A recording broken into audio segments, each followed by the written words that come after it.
Coming up towards 7:31, approaching 7:32 in Trinidad and Tobago. Well, we're now joined by two representatives who are going to talk about the issues of autism. We have with us the president of the Autism Parents Association of Trinidad and Tobago, Maria Borde, originally from Buenos Aires, Argentina, country that won the Football World Cup twice, with arguably the greatest footballer of all time, Diego Maradona, in their lineup. Lionel Messi is not too bad, but he ain't as good as Maradona. But that's another story. We also have with us Sian, who's a clinical psychologist, to tell us what the association has planned for Autism Awareness Month, which is this month, the month of April. Very good morning to you both. Good to have you here with us this morning. Ms. Borde, tell us about what the organization is about and what is going to be happening this month. Sure. The Autism Parents Association of Trinidad and Tobago is a non-profit organization that was established last year in 2015, and we are a support group, an advocacy group for parents of children and adults with autism in Trinidad and Tobago, as well as individuals on the autism living here in Trinidad. And our main goal is to ask the government for free and public schools for children with autism, as well as free and public therapy for them. These things are very important and vital for individuals with autism, and our children deserve the same rights as neurotypical children. And this is a big issue for us right now, because sometimes we tend to think of autism in terms of a child disability, but these children also become adults. So children with autism do not turn into neurotypical adults. And right now, I'm also the mother of 3 children with autism. Okay. So 2 of my children are at home right now, while everyone else enjoy the benefits of free education. And it's something that it concerns me greatly as mother, as well as the president of this organization. And just to give you a little idea of how much of this costs to a parent that has a child with autism. In the private sector, therapy costs between $300 to $400 per half an hour. So if a child with autism needs between 25 to 40 hours a week worth of therapy, we're talking about $15,000 a week or $60,000 a month. And that's just one therapy.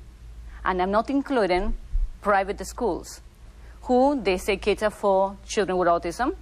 We are talking about between $10,000 TT to $20,000 TT per term, and not all the teachers are qualified to teach children with autism. Let me bring in Sian Allum here on this as a clinical psychologist. How prevalent are the because I know there's a wide spectrum when we talk about autism. I mean, you can't just categorize it as one particular type of behavior and so on. But how prevalent is it, especially among children in Trinidad and Tobago, from your experience? Unfortunately, we don't have proper statistics in this country. But at least in the US, they say it's about 1 in 68 children. Worldwide, it's about 1% of the population. So if we have to apply that to Trinidad, it's a lot of children. And right now, I think at least the Autistic Society, I think, have about 600 families. So that's 600 families that we know of in Trinidad with children on the spectrum.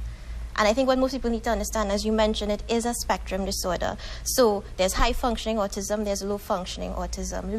Children who are diagnosed as low-functioning autism need a lot of support to do simple daily activities, things that we may take for granted, things like brushing their teeth, having to run errands, those things. And that's what these therapies are for: speech therapy, occupational therapy, behavior therapy. All of these things help the children to become what we like to see more functional and need to be a little bit more independent. But right now, what's available in Trinidad is very costly because a lot of it is offered in the private services.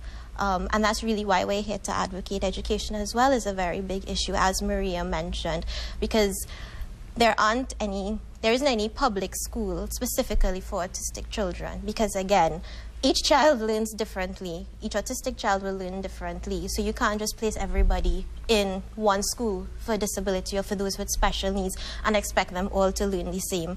We do need a proper school that can cater for children who can have like an individualized education plan and everything, so that we can build their strengths and probably work on their weaknesses, or I don't like to call it weaknesses. Yes, I understand the challenges, I suppose, would be a better referencing point. But before we continue our dialogue, Ms. Borde, if people want to get more information about your organization, the Autistic Parents Association of Trinidad and Tobago, how do they do so?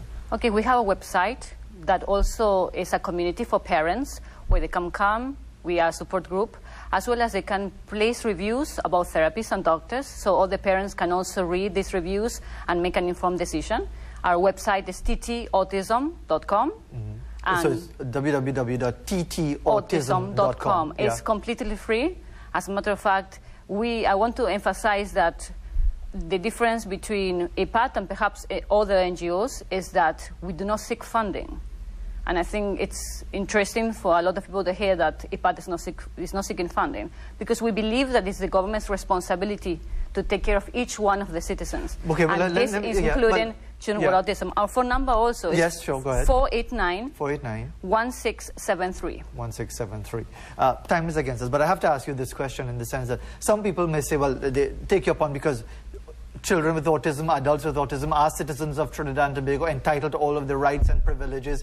But this is the real world. For example, right now we are in a recession. There are different challenges, and the costs associated with providing all of the services to assist autistic children and adults just cannot be handled by a government that because they have to deal with these so-called ordinary children, and even those children suffering with lack of services, poor schools, lack of facilities, and therefore it's impractical to expect a government to be able to provide all of the funding for the care of autistic children. How do you respond? My answer is very simple. If we have the resources to provide free education for children who are neurotypical, from preschool level up to university level, because honestly, I don't know many countries who provide free education through that range. If we have the resources to provide that type of resources, then it's a lot.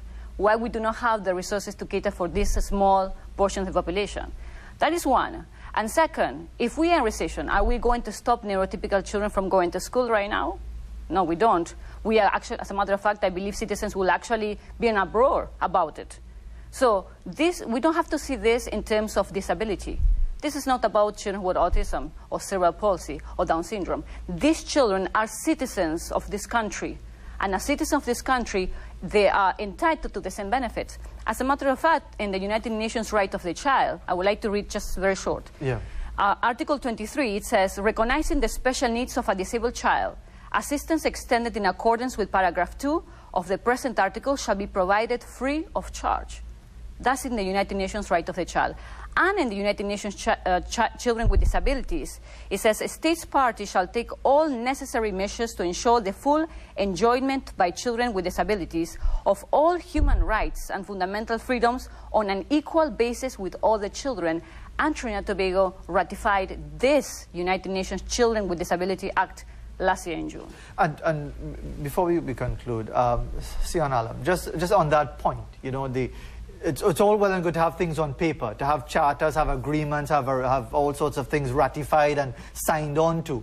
But do you get the sense in Trinidad and Tobago that there is that, from either the broader population or those who are better educated and better aware of these rights and privileges, that there is that desire, that willingness to ensure that children in the various stages of the spectrum, of the autistic spectrum, are given these services and this care and this education free of charge, or people will prefer that they not be talked about at all? No, there's definitely a desire, because more and more we're getting parents who do have children with disabilities or who are on the spectrum. So obviously they would want that for their children.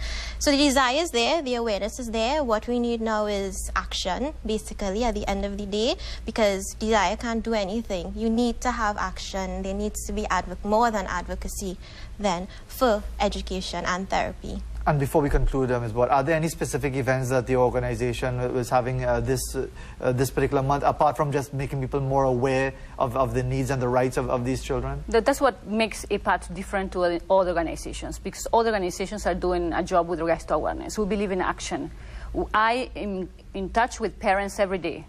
Very sad stories about parents have to now take the children with them at work because the children they don't have the opportunity to go to a school or to access therapy. So our activities are all based on getting the government, talking with people in government, and we spoke with several people who are involved within the autism situation in government to try to get the government to actually listen to our plea.